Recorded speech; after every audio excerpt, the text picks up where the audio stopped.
Olá, o Metrópolis recebe nesta quinta-feira o presidente do Partido Missão e pré-candidato à presidência da República, Renan Santos. Renan, obrigado por atender o nosso pedido. Eu queria começar falando sobre o seu concorrente Flávio Bolsonaro.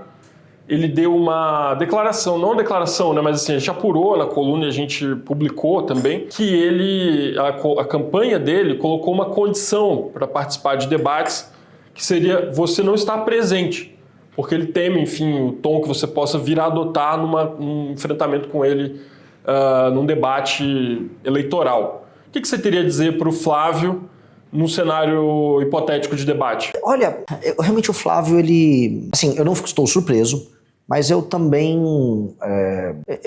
ele entregou uma fraqueza tão grande, que denota realmente que ele me vê como talvez um demônio, um cara que vai perseguir ele. Na verdade, eu não precisaria fazer muitas coisas para constranger o Flávio.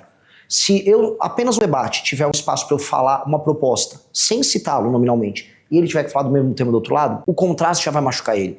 Acho que existe um problema no Flávio, primeiro, de contraste. Ele não consegue construir nenhuma sentença bem feita e tampouco ele consegue apresentar uma ideia original que vai seduzir o eleitor. Então ele não gera imaginação, ele não gera perspectiva. Aí do outro lado, o conflito, o confronto. Eu vou confrontar ele. Eu acho que eu tenho que falar tanto do passado dele, eu falar do Adriano, que estava no gabinete dele com a sua esposa e mãe, e falar agora desse escândalo recente. Eu acho que isso é devastador pro Flávio. E eu sei que os demais não falariam. Nem o Zema, nem o Caiado, eles iam apenas fazer pequenas insinuações, como eles vêm fazendo pra imprensa. E isso teria, vamos dizer, um dano tão grande que, assim, fazia sentido ele fazer isso mais na miúda, né? O problema é que ele entregou tudo e acho que agora está impossível não me ter nos debates. Porque qualquer, vamos dizer, qualquer opção além dessa vai soar que sofreu interferência do Flávio. E pelo que eu sei das emissoras, que eu já tive contato, nada disso mais faz sentido da parte dele. Então, eu estarei lá. E aí, bom, você pode trazer a questão do áudio dele com o Daniel Vorcaro, ele pode tentar trazer o seu áudio também daquela viagem, tal, da Ucrânia. Como é que você responderia a ele nesse cenário? Houve um escândalo heterossexual de um áudio infeliz, mas no mínimo engraçado, do meu amigo Arthur, né, em que absolutamente R$0 foram desviados, não houve nenhum crime cometido, e do outro, claramente, um atestado de uma relação que necessariamente é criminosa, porque pouco se falou ainda, e eu tenho certeza que será apurado tanto pela imprensa quanto nas investigações, que será contrapartida, né? Ninguém coloca cento e poucos milhões de reais adiantado num filme B de bomba, uma porcaria de um filme, sem imaginar que é algo enquanto contrapartida. Porque se eu partir dessa premissa, então o contrato do Alexandre de Moraes era apenas uma consultoria. O Guido Mantega estava falando sobre economia. É óbvio que não. É óbvio que existe uma troca de favores. A lógica da compra de autoridades do Vorcaro era essa.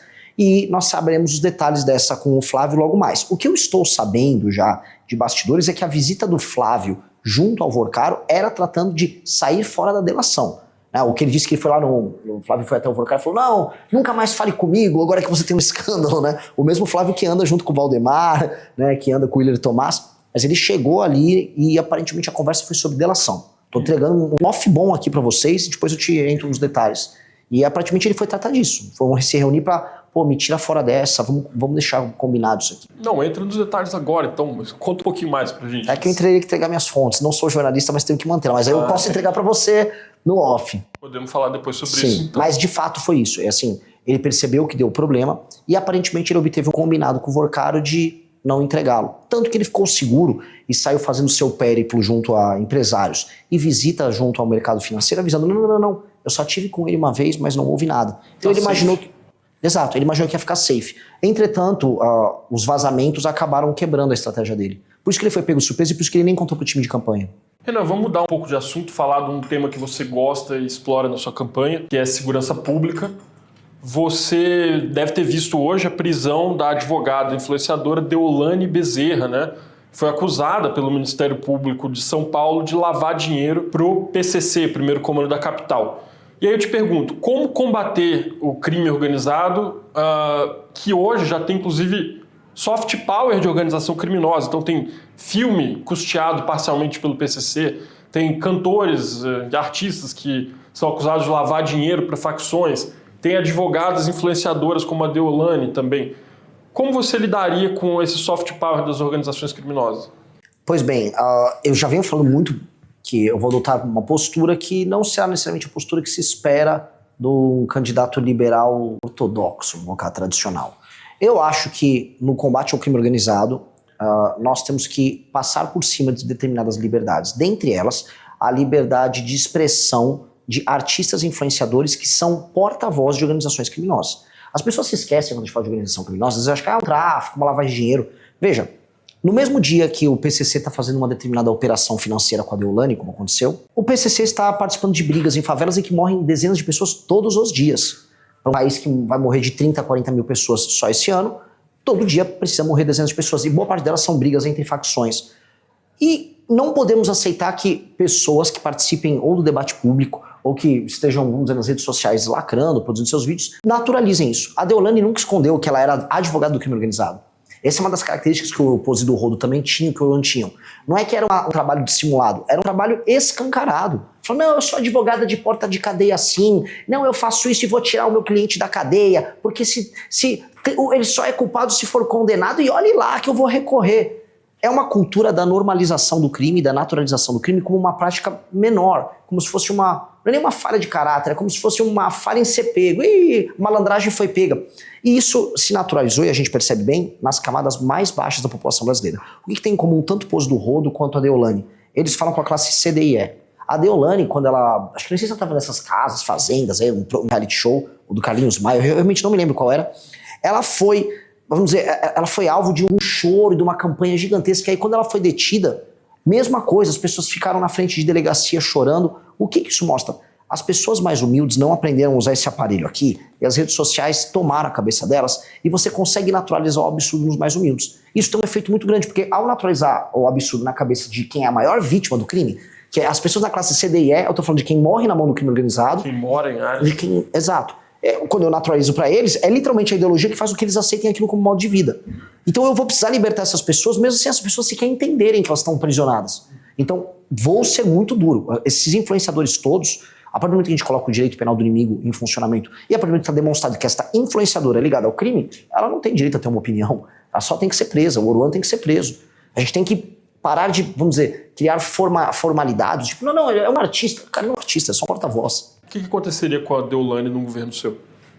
A aplicação do direito penal do inimigo, ela faria que, eu passando o projeto, ela fosse enquadrada, e aí ela não poderia, por exemplo, dispor, por mais que ela em si não tinha, por exemplo, traficado droga, ela não era a traficante em si, ela fazia parte da estrutura de lavagem de dinheiro, como essa operação pegou. Só que ela seria enquadrada como membro dessa estrutura, e aí como partícipe de toda a atividade delituosa. Ela não ia, por exemplo, ter direito à progressão de pena.